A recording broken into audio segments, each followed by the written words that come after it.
Brendan Fastman, but look at this great greyhound go. She's a real idol. Sandy's my mama's beaten Fastman. Zane Hope is home. In third placing defiantly, followed by Lord Pigamy in the straight. And Winifred Vale in front. From Brindle's Hope, go, Winnie, go! And Winifred Vale comes down the line of Storwell. Back on the inside, Bollicky Barry. And then came Tequila Pebble leading the back, and Flame Star's gone to the front. Goldspring looked quick, and getting up on the inside was Bollicky Barry. Tequila Pebble, White Panther around the turn. Flame Star's got it away. It's about 5 lengths in front. Bollicky Barry running on hard, but the post too near. A Flame Star has come away to win for New South Wales. By about 3 lengths on Bollicky Barry. Again, flies coming down, and McGillicuddy and Julie's Legend were checked, and Busy Vintage got the fly. It's 3 on the Western Australian. Blue Echo 2 lengths away. Next is Eagle Hawk Star, McGillicuddy, Julie's Legend, Defiantly, Lady Motish into the straight, and Busy Vintage in front. Coming after this Eagle Hawk Star from Blue Echo, but it's Tasmania's to grand final, and Busy Vintage is going to... Black Ravella the leader. Whip Tip went to second. Black Ravella's in front, but Whip Tip is now wearing it down. Whip Tip takes the rails. Whip Tip joins Black Ravella. High intensity late. High intensity the Victorian. Whip Tip, Black Ravella. High intensity got there. It's Cape Dreener showing the way off the back. The Sydney side of Sally's Title comes after it. Here comes Paradise Street. Then Chardena, My Becker on the bank. Cape Dreener in front over Sally's Title. But here's Paradise Street. The West Aussie hits the front, and Paradise Street takes it out for the Sandgrove. Mr. Green is well back from Windarras, and Mr. Coonawarra flying Amy off the back straight about 5 lengths to Ginger McGee. Then Tap Dance and Ebony Rambler.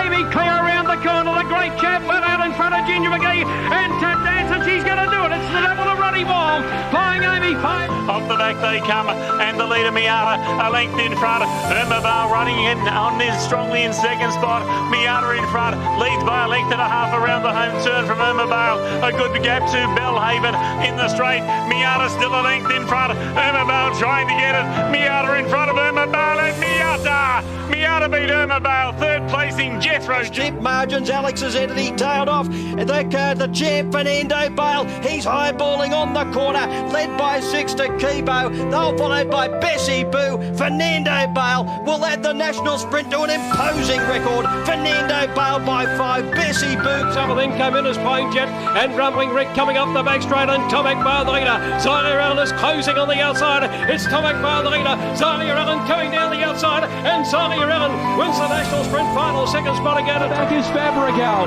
Well back Ben TK. With the back in the field, buckle up, but no, last outside pass. Burner. He's shot clear. He's 5 lengths clear of Zambora Brocky, and it's a hometown victory, all right. Burner shot away to win by 6. Took over from Dashing Corsair, then Keldon Mayhem. Zipping Lad flat-footed at that stage, and further back came Bobby Boucher. Pickle Mickle in front, Dashing Corsair railing underneath him to grab the lead again. Then Keldon Mayhem. This dog is an immortal. Dashing Corsair wins it from...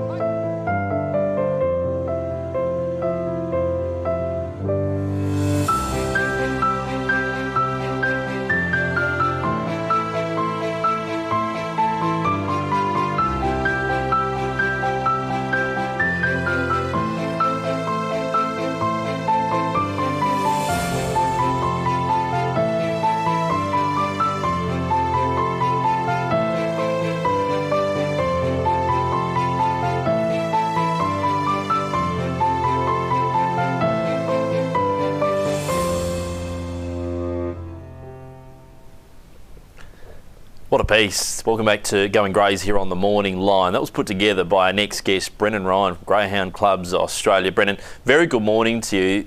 A sensational bit of footage that, and almost like the soundtrack of Greyhound Racing Nationals. Good morning to you, mate. Well done. Thanks, Mark. Good morning to you. Good morning to all our viewers. Yeah, no, it was a bit of a privilege to put that together. There were some of the great champions of the past, winning our great race, the National Sprint and the National Distance, and coming up here in the next couple of weeks, we'll add 2 new greyhounds onto the honour roll of such a great race. And it's such a tradition the Nationals has had, and we're looking forward to seeing what unfolds this year. Yeah, there are so many traditions in racing that are quite, let's say, new and innovative in recent times, but the Nationals is one that was well ahead of its time, and it's been taken out by greyhounds from each and every state. So everybody's had their turn at winning it, creating more and more chapters in history. And as you mentioned, Brendan, we're going to be seeing another couple of chapters written in the coming weeks. The greyhounds that we're expecting to be challenging for the Nationals is just outstanding, as Gretchen was talking about prior to the break. Take us through the key dates coming up. We've got lots to look forward to, and punters will want to fill their calendars out. Can you take us through it? So at the moment, all states will look to hold their heats on Thursday, the 7th of August, and then we're moving into the state finals on Thursday, the 14th of August, and that'll be a national showcase coverage through Sky Racing. It's been going now for the last couple of years that we've been able to run all our state finals all on the one night, and then we bring everything together to the Nationals on the 30th of August on the Saturday at the famous Q complex, and we'll see for the first time this year that both the 3 big national finals will be run all on the one night. So, looking forward to seeing how it all unfolds. But the culmination of all these great dogs that are going to be lining up for the series is certainly adding a lot of attention to it, and looking to see the fields come out, as Nathan was saying, later this week. Yeah, Brendan, we're going to take a look at a few of these runners. And what I did notice in that preview there that you put together was the amount of times the home track greyhound won the final for the Nationals. Now, we're going to take a look at Blue Blend first. Now, as we know, you just mentioned the Q2 Parklands is going to host the national finals this year. We've got Blue Blend. He's the track record holder up there at the Q2 Parklands, and this is the run here, 29.16. Now, how big of an advantage do you think Blue Blend is going to have at the Q2 Parklands in the Nationals, Brennan? Nathan, he's got a massive advantage. The home track, experience is utmost crucial when a lot of the interstate dogs have got to come over across and trial and won't have the opportunity to, really get used to the track straight away. But this greyhound has seen it, and he's raced a handful of times there now. We all know he is the fastest dog to go around there at the present time, and he's got a terrific field sense, and the way he's been running at the moment is a credit to Jeff and Jane Crawford, and hopefully he'll have a good chance through the state qualifier there, and we'll see him in the big race in a couple of weeks. But, one of the main contenders for the big race.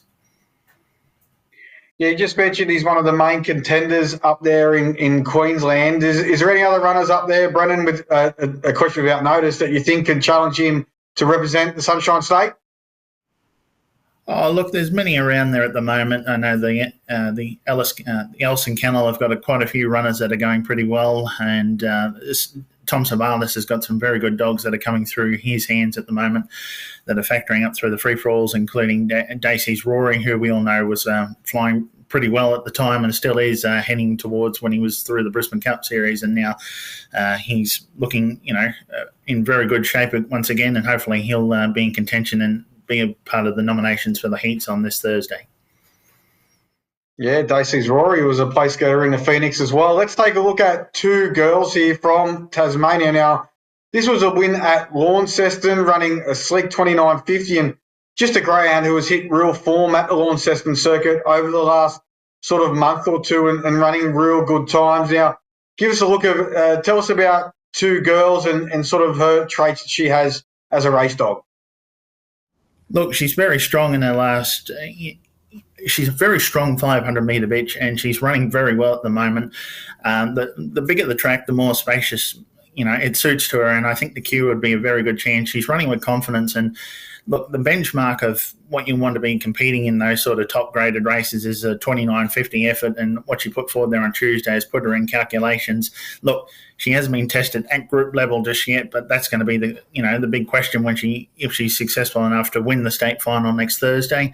And look, I just think she's got a great sense that if she can get out untouched and put herself in the top four in most of her races, she's very strong. We all know what she can do. She's won the Tasmanian Laurels in Hobart, and those sort of performances have put her in good stead for a Tassie representative. And we'll see in the coming weeks if she can factor and be our representative here.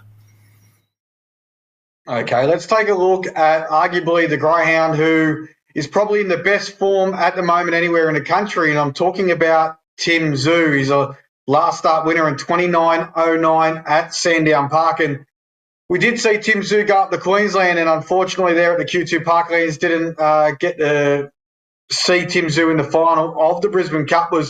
Had a stranglehold on the race, was very good in the heats up there. He's a greyhound who, he's the Australian Cup winner and a Group 1 winner, but it just seems like he's gone to another level over the last sort of 4 to 8 weeks. And again, he's going to be very hard to beat in that Victorian series. And look at him just getting away here, Brennan, in 29.09. Now, like I said, I think he's probably the informed greyhound in the country at the moment, but how do you see Tim Tszyu's form going in to the Nationals for Victoria? Look, I think he's one of the elite standouts for the Victorians, and the way he's performed in recent times, as you just mentioned, has been fantastic. His efforts around the queue have really put the credentials on the board to see him be a strong factor in the race. And that experience, as we know, with what Blue Band has got and now what Tim Tszyu has up his sleeve, is going to be a big factor in, the way we see him heading towards if he's successful to qualify. Those sort of times we've seen down in Victoria have proven that, the greyhound is flying, and that's a great standout. And he's in the hands of one of the best in Jason Thompson, and no doubt the dog is going to be continually held in the best way possible to be in that form heading towards the state qualifier. Yeah, he's just some sort of animal, isn't he, Tim Tszyu? Now, let's take a look at the sort of New South Wales side. And I am a New South Welshman, and I do love my New South Wales greyhound racing. And let's take a look at Sooty Keeping. We spoke about her earlier. Now, we've got the likes of Taumina. We also spoke about it. We don't know whether she'll go there. But I tell you what, Sooty Keeping's racing extremely well at the moment. She did win the Flying Amy Classic up there in Queensland at the Q2 Parklands, and that's the replay we're taking a look at now. She went down to Victoria, had no luck in the maturity from a wide draw. She came back to Wentworth Park. She got her confidence up with the win there the other night, and now looks like she will target the Nationals for New South Wales. Now, would have seen a bit of her up at the Q2 Parklands. That's going to give her a bit of advantage if she does represent New South Wales, being a Group 1 winner already up there, Brennan. Yeah, it certainly will, Nathan. She's got the form there, and like we said, for Tim Tszyu and for Blue Band, it's going to be very crucial, and Sooty Keeping is performing at her absolute best, and she's been at group races throughout her whole career. She's also won the Nowra Puppy Classic and the Richmond Oaks. So heading into that, and plus looking at the points just before coming on air with the GCA ranker, she's high in contention for being one of the wildcard representatives. So even if she doesn't happen to win her state final in New South Wales, she'll be one of the strong chances to take one of the wildcard seats into the national sprint. So we'll know that in the coming weeks once we've seen her nominated in the heats, but just running in pure confidence, and it's a credit to Shane Stiff and Charmaine Roberts, and hopefully she can do the New South Wales state proud. Now on to the stayers, Brennan. Ethanol Water, recent Fireball winner, Group 1 winner, probably the headline act from Victoria. Yeah, she certainly is, Mark. The way she's been running at the moment, with the wins she's had all across the country, we've seen her take out the Gold Cup at Albion Park and this race here, and including the Galaxy over in Perth. And look, the more races she's had, she's just gotten better and a more seasoned type stayer, and she's a credit to the team daily and what she's been able to do right throughout her career. And the performance there, where she run down the likes of Lam Franco and the remainder of the field there, was an impressive effort, and that puts her in great stead now for the state final. And again, she'll be another greyhound in contention for the national wild card as well. So we'll see how that pans out. But a serious contender there as a main chance for the national distance. From one really good female greyhound to another who's starting to make her mark in Fire Thorn, Brennan, for Mark Moroney and Mel Moroney. Good morning, great people. Great to see them have another good litter out of their wonderful, wonderful line. Fire Thorn just so dynamic and can show good box pace, but also very adaptable, having won around 1 turn, 2 turn tracks. Of course, was going to be right in the hunt for the Queensland Cup before that race went awry. Great to see Mark Moroney with another really good greyhound on his hands here, Brennan. Yeah, he certainly has, Mark. He's been in the game for a long time, and the breed has been well associated with the Nationals. I think he had a runner in the 1997 Nationals at Engle Park when Ibrox Park won it. So there's a bit of history for you, but this greyhound is going extremely well, and Mark's been putting in the miles to prepare these greyhounds in contention for the staying races, and she's a strong factor for the series. The run there at the Q there on Saturday night where she went the fastest time there over the 6:42 has really shown she's in the zone, and she'll go through the New South Wales qualifier there as well, so for the state distance, and hopefully we'll see her in contention. But she's one of the up-and-coming stars on the rise, and what she's put on the form on the board already has been fantastic, and no doubt we'll see her in the mix there in the coming weeks. Any other runners of note that you're looking forward to seeing, whether it be in the Stays ranks or the Sprinters ranks in the upcoming Nationals? Brennan, Cumbria Jack, a greyhound that comes to mind? Yes, Mark, he's in the hands with Tony Brett at the moment for Steve Finch, and I understand he'll be going through the Queensland qualifier for the series. He's going pretty well at the moment, as we've seen. He ran arguably one of the fastest times there alongside Blue Blend on the Q1 Lakeside the other week, and he's just in a purple patch of form. And we've also got La Sagrada from WA for Steve Shinners, I should say, who's been going very well at the moment over the 6:01 at Cannington, and will build up for the state distance in a couple of weeks there for WA. And look, there's a host of good greyhounds coming through, and those are the two biggest standouts. But we'll get more of an idea of the contenders coming forward when the heats for the fields come out for the state heats this week. Yeah, Brendan, I just want to touch on quickly, you mentioned the wild card there, and just for the people out there watching who are not too sure what the wild card is, can you just run us through very quickly the Nationals process and how greyhounds get drawn in as a wild card?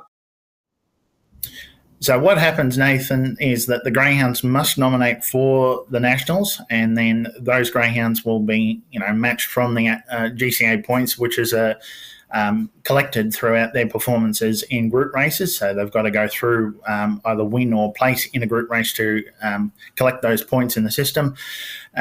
This year we'll be having 2 wild cards for both the sprint and the distance, due to the fact that New Zealand will not be participating in the Nationals this year.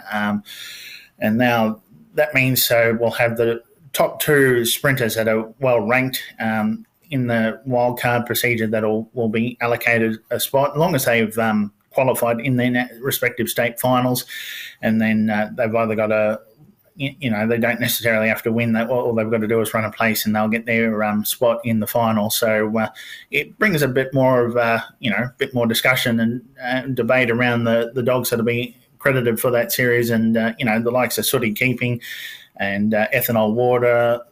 We'll see if whether or not Good Odds Cobbler will be ready in time for it as well. But, there's a host of good dogs there throughout in the last 12 months there that are going to be looked at, and we'll get more of a idea of when the state finals are all sorted out, ready for next week, and that'll put more of a field of play about the wild card and the dogs in position that could take those wild card seats heading into both the sprint and the distance.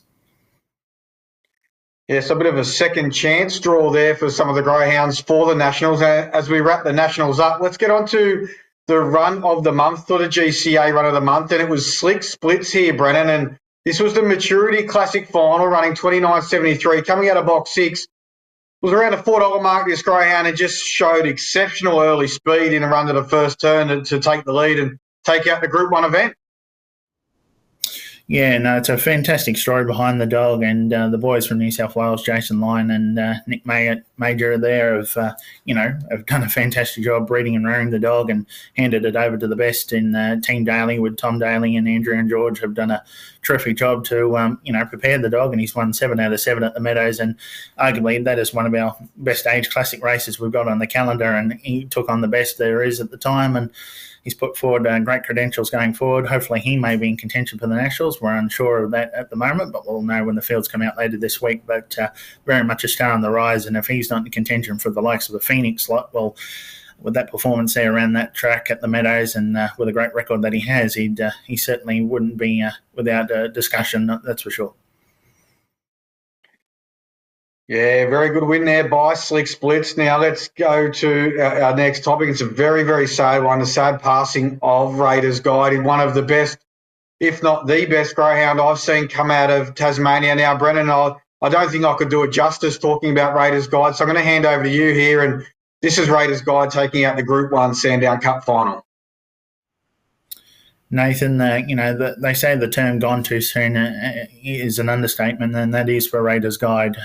He was a champion dog, and he deserved a better ending. And what a remarkable career he had on the track. He was a champion, and he certainly earns that status. To win 5 group races in a career is an outstanding achievement for a Tasmanian dog, and he becomes the winningest greyhound in regards to group races for a Tasmanian-based bred greyhound to win 3 Group 1s and the pinnacle in the Sandown Cup. We've had a handful of dogs do that race, and he's one of them. And it was a remarkable story from when he won his first start. He went, I think, 25.85 to win a heat of a juvenile puppy feature, and just from there he went on leaps and bounds. And the further the distance he went, the better he got. And look, the campaigns that he had, he just continued to go through them. They were, some people may have looked at them and thought they were a bit unorthodox, but it was a credit to Gary Fay, who I know who loved this dog like everyone does to their own. He was a champion, and to have bred him from a line that they've taken so much pride in over the years for more than a decade in Dens Point, and Sacred Shadow was the producer of this dog, and sadly we've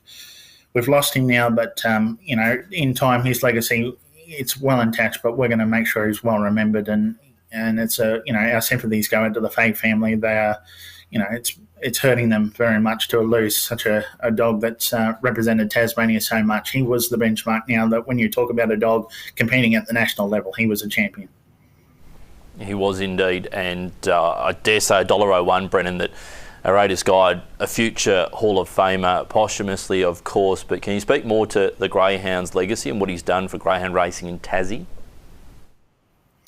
Oh, Mark, he brought so much attention because, we don't see many Tasmanian dogs go to the mainland and compete in races.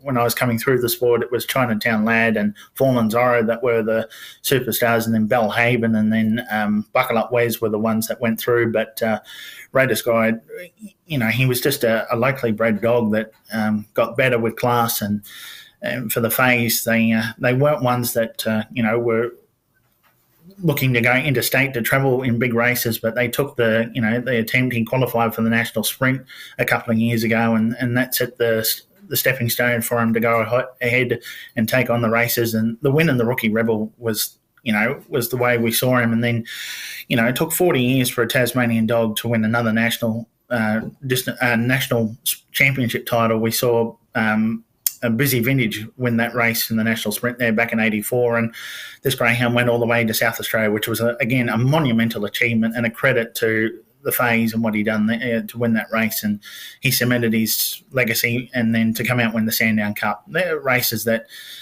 the mainland dogs look more superior winning it, but for a Tasmanian dog to do that is something we'll never see for a long time. Our distance races are few and far between, and he just continued to lift the benchmark for a long, long way. And he was just an iron dog that did everything that you asked of, and it was a credit to the Fays. And the way we've seen a Tas-bred dog is, we don't have many of them these days due to the the numbers in breeding, but he continues to be the benchmark that people inspired. And the trainer may have trained it and the owners owned it, but the Fays shared it. He became public property, and I had the pleasure to document his career in articles along the way, and I grew a bit of an attachment to him as well. So we all lost a piece of Raiders Guide there, and in time he'll earn his legacy in the Hall of Fame, and we'll see how that goes forward in the next couple of years. But yeah, no, he's a dog that we'll never forget for a long time. From a future Hall of Famer to a Hall of Famer, we also sadly lost Fanta Bale, Brennan. What a wonderful greyhound she was, Mark, in her career, to win 9 Group 1 races for Robert Britton and a great group of owners, including the Wheelers and John Hutchinson, who was involved in it as well. And I was lucky enough to see her win the national distance at Albion Park, and I was there the night she won the Bold Trease and set the prize money barrier of $1.6 million in prize money, winning that race. And, Robert was quoted during the week in the Recorder saying she wasn't the fastest dog that he ever had, but was just the most honest, and had a big motor and a heart, and was, a big will to win, that wanted to, just get to the line as best way she could from any position. And she goes down in history as the only greyhound to ever win a Group 1 over each distance, and that is something that, that's rarefied company. And, she's a credit to everyone involved and what her career was. And I know, a lot of people had an association with her, including Peter Riley, who handled her through most of her career as well. So, and everyone took an attachment to her. She was one of our, pin-up dogs at the time for greyhound racing when we needed a good dog to come through. And, her achievements were certainly of such great historical efforts. And, she's well remembered now by the Meadows with the Fanta Bale Stayers. So her legacy is still well untouched. But now, it's a sad time. But the Wheelers and the Brittons, they did a tremendous job with her career, and she's one of the greats that we'll always talk about in regards to another one of a benchmark of a champion. Yeah, not by any means fashionably bred, you could say about Fanta Bale, but goodness me, from 60-odd starts, unplaced on 6 occasions, a champion, and we'll miss her, that's for sure and certain. Brendan, we appreciate your time coming on. Looking forward to catching up next time. When will that be? Will you be part of the Nationals coverage? I certainly will, mate. I will be your correspondent there from Launceston on Thursday, the 14th of August. So looking to be a part of that, and then heading up to the queue there to be part of the Nationals week there. And look, we've had good numbers for the series so far.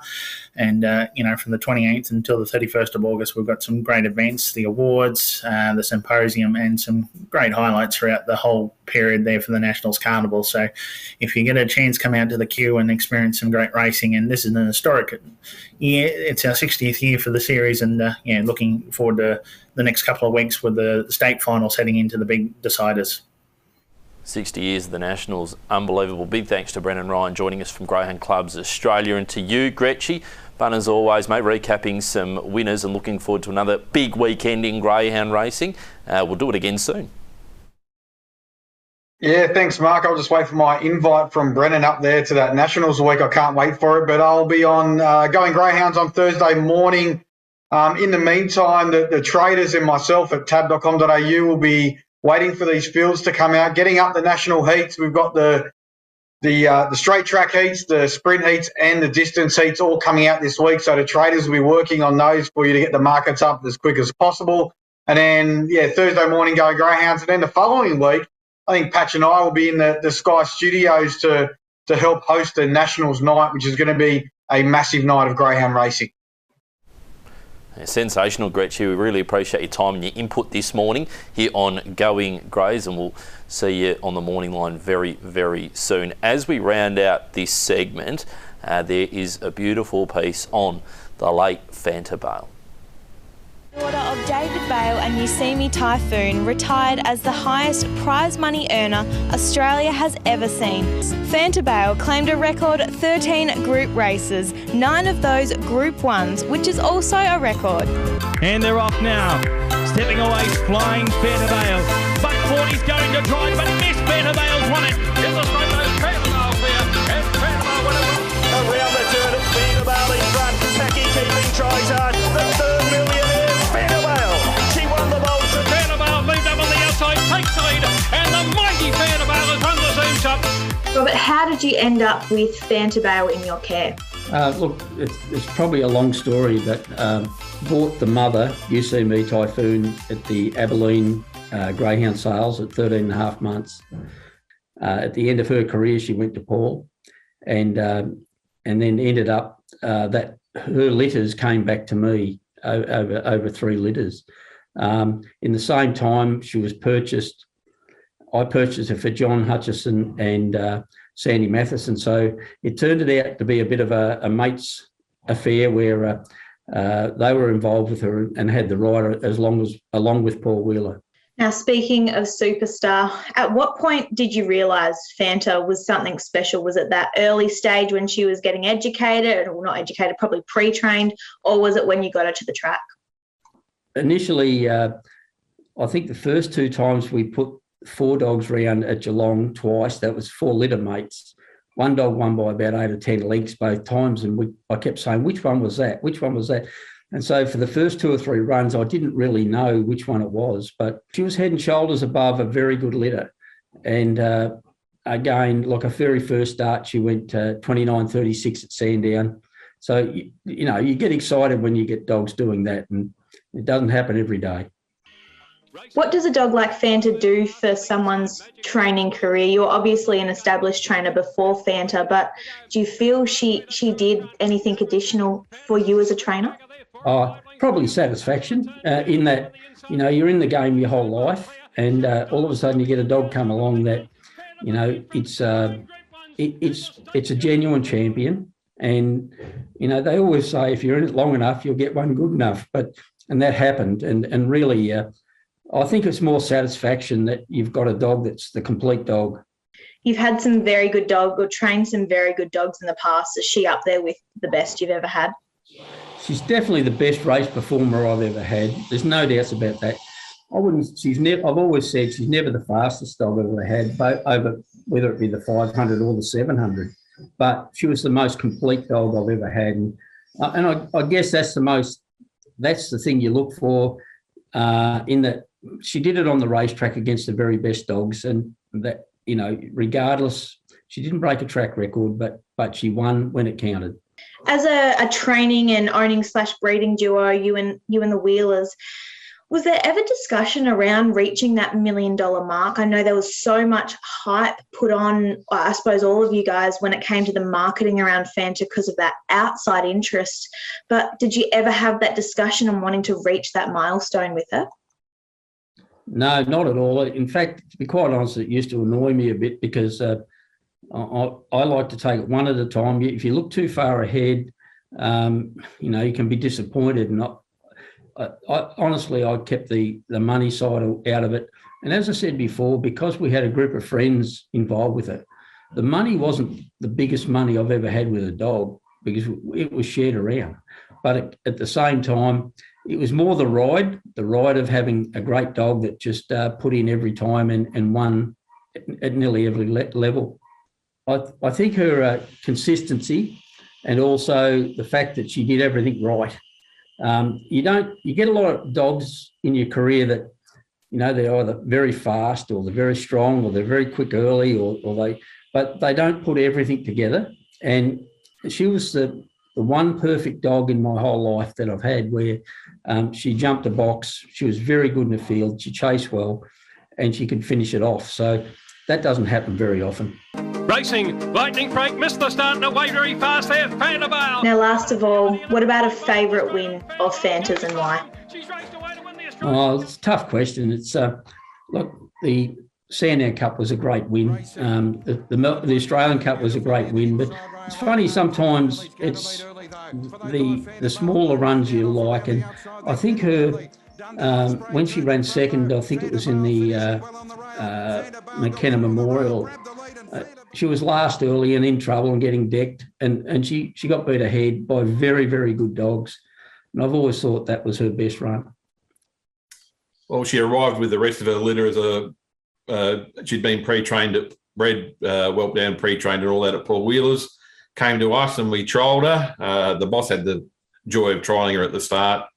Came back and sort of said, we might have something here. She was trialling well, and I had the pleasure of taking her to the Sandown for her debut. She jumps and runs 29.30 odd, and we knew we had something special from then. What kind of thrill do you get as being a part? You've been a part of the kennel for a while now, but what kind of thrill do you get working with a dog like Fanta? It's a thrill to work with any dog, but work with one who turned out to be as good as she was, it's just an absolute joy.